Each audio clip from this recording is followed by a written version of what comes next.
Barchaga salom. Bugundan boshlab tibbiyot darsligini olib boraman. Bugungi darsimiz ovqat hazm qilish sistemasidan gastrit. Gastrit eng ko'p uchraydigan kasalliklardan biri bo'lib, oshqozon shilliq qavatining yallig'lanishi, ya'ni kislota ishlab chiqarishni oshishi natijasida kelib chiqadi. Kislota ishlab chiqarishni oshishi shilliq qavatni tirnashi, eroziyalari yoki yaralarni paydo qiladi.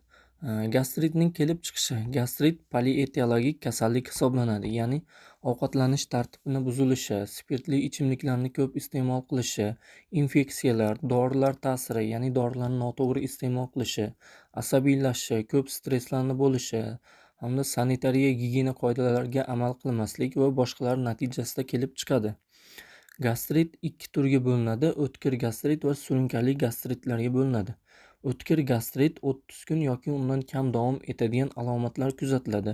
Buning klinik belgilari: qorinning yuqori qismidagi og'riqlar, ko'ngil aynishi, qayt qilishi hamda og'izda noxush ta'mni paydo bo'lishi, umumiy holsizlik va rangparlik kuzatiladi.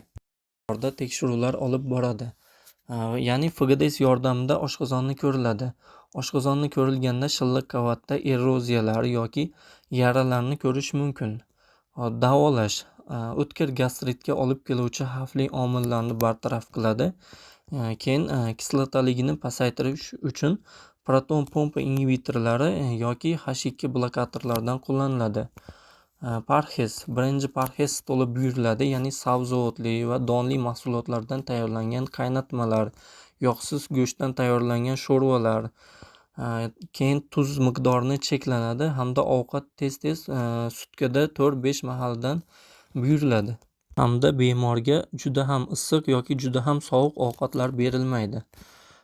Keyin moychechak damlamasi, ya'ni moychechak gulidan tayyorlangan damlama oshqozon shilliq qavatining yallig'lanishini oldini oladi.